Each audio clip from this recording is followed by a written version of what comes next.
Afternoon. Welcome to my classroom. This is also known as my old laundry room. I've been here, oh gosh, since March. Everybody just has an 8-foot, whiteboard to put up around and big old mess of whiteboard markers. When the physics club asked me to talk about physics, I was like, oh, people of physics, this is what I do. I thought this would be easy. I have about 180 lectures of them in a nice orderly flow that I'm about to start next week. If I include the stories that I tell that are physics adjacent, we would be here for days. So during these unprecedented times of using the word unprecedented, I thought I'd try something else. So I'd like to talk about perspective and perception. Looking at, I think of perspective as the position of how you look at a situation. It influences what you see. Perception is the implications of what you see. And a quick example of how I'm going to use these terms, I kind of came at it from the world of art. So it's kind of what I got behind me here. So I've got a nice little mountain with some trees, and I've got some artists that are painting it. I kind of look at the perspective as where they are, where the artist stands. So perspective, right, is this location. All right, location over here, location, all right, location. You're either up close, you're a little bit farther away, you're on another side, you're kind of coming at it from different things. And then really the way that I'm kind of seeing this perception is the media that the artist is using to interpret the subject. This is kind of this space here, right? What they are doing. This is this, all right, perception. Let me see if you can see that a little bit. Not so much. I'm going to change the colors on that. Yeah, it's almost like being in my classroom.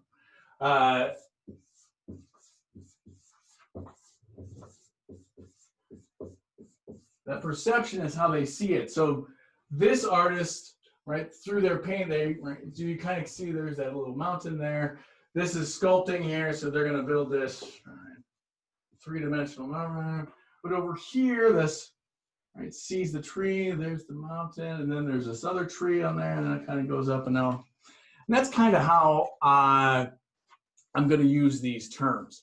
But this is really about physics. And so just kind of a little detour.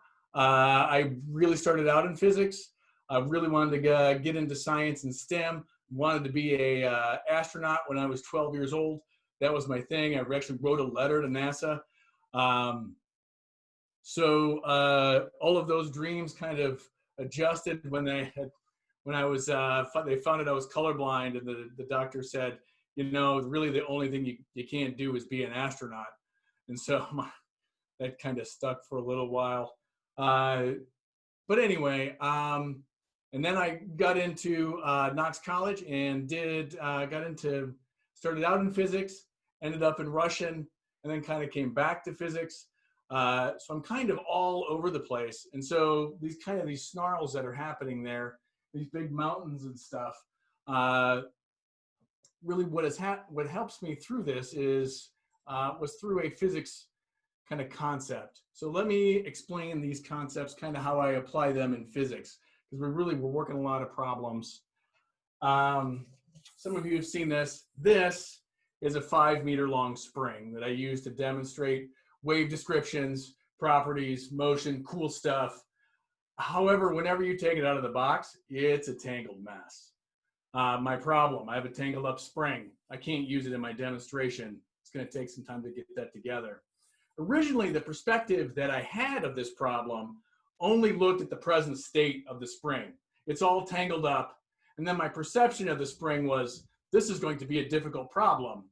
And then the perception of my solutions then became, I can only think of difficult solutions. This is a difficult problem. They demand difficult solutions. So then I came up with things like sit there and unwind the spring during break. And I've got a demonstration coming up I could just throw the spring away. I could cut the spring into other smaller pieces. All of these things required a ridiculous amount of work. And then probably the bell rang, and then like a good physics teacher, I never threw it away. It might be useful for something else, so I just left it on my counter. But one day, while I was avoiding doing some grading, I looked at that spring again, sitting there on the counter, and I told myself, there we go. That spring is a great lesson in the second law of thermodynamics and looking at energy flow. The second law of thermodynamics has many forms, but one of them being a system tends to move from a state of lower entropy to higher entropy, from orderly to disorderly. And work then must be done on that system to reorder the system to lower its entropy. And so this, to me, just seemed wonderful. So I began to work on an example that I could explain to my class. And so I kind of came up with something like, look at how easily this spring went from an orderly spring into a rat's nest. Just falls off the counter, and now it's a disorderly interlocking snarl. It's just like my coffee mugs. They get knocked off that same counter, and they break into lots of pieces all over, which a few of my students have done by accident, probably. They know who they are. Jeff. You're going from low entropy to high entropy. But then I kind of paused for a moment, and I said, that spring didn't break, though. The two situations are not quite exactly the same. In the case of the mug, the gravitational potential energy gets converted into kinetic energy, which immediately gets converted into breaking molecular bonds, kinetic energy of each individual piece, a really loud sound, and eventually increasing the temperature of all the pieces.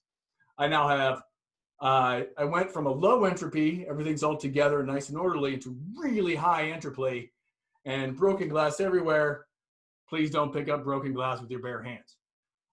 In the case of the spring, however, the potential energy of the spring up on the table went into just vibrating the spring. It sends waves, which is kind of what it's there to do, right? It's sending waves down through there, makes some really cool sounds. And then it eventually increased the temperature. It went from low entropy in this nice orderly state, but it really didn't go into a state of really high entropy. I could get it back to its original state with a little bit of work. That mug, on the other hand, is done. And yes, Jeff, you have to get me a new mug. So maybe that spring doesn't require as much work as I think it does to get it back into its original state. And it's not nearly as much as that mug.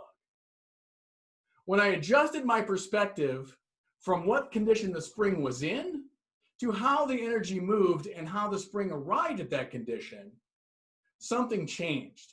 I saw that the spring kind of just falls into a tangle. It's the same as a rope that falls off the table, but the spring is just a gappy rope. It has, it's kind of there.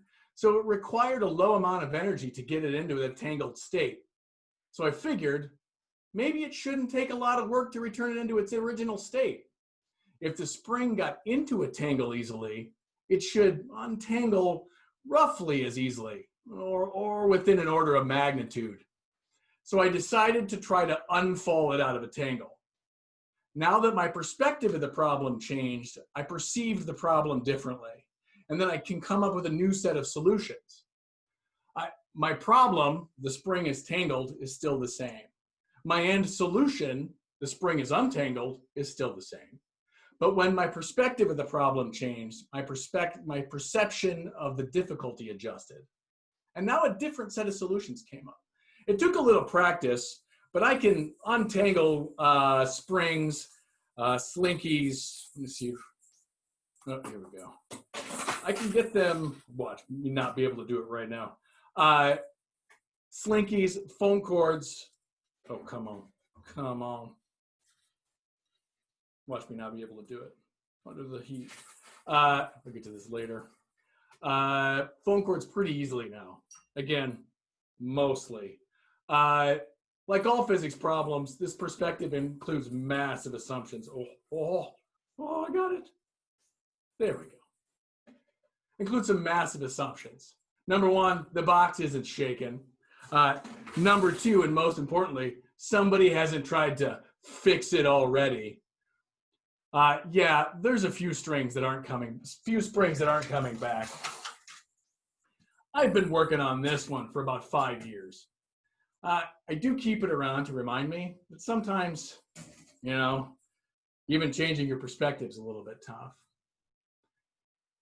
So now, being aware of my perspective and how I perceive that issue or situation, it's helped me, especially in these last few months. Taking the perspective of the shelter in place has been a good thing. I'm sorry, let me take that back. Taking the perspective of the shelter in place as a good thing, then I perceived some opportunities to do some things that I've always wanted to do, but didn't have the time before. I built an axe throwing wall. I started working on some electronics, and I built a guitar pedal. I actually got to work on my car a little bit. Some things that I wanted to do. I'll put this back later. And so another thing that I've thought about is this mask mandate. So we're required to wear one. If my perspective is Sacramento is telling me what to do, my perception kind of comes, I don't really have a choice. And as a result, I kind of get angry, get a little bitter. Then I wear that mask grudgingly. But if my perspective is, this is the best solution we have so far, then the mask is not really an imposition, but a positive action to protect the community, myself, my family, my neighbors. So as we move into another crazy phase of 2020, take stock of your perspectives and perceptions. I think it's going to help a lot, especially as I go into distance learning next week. So thank you very much. That's all I have. I appreciate it.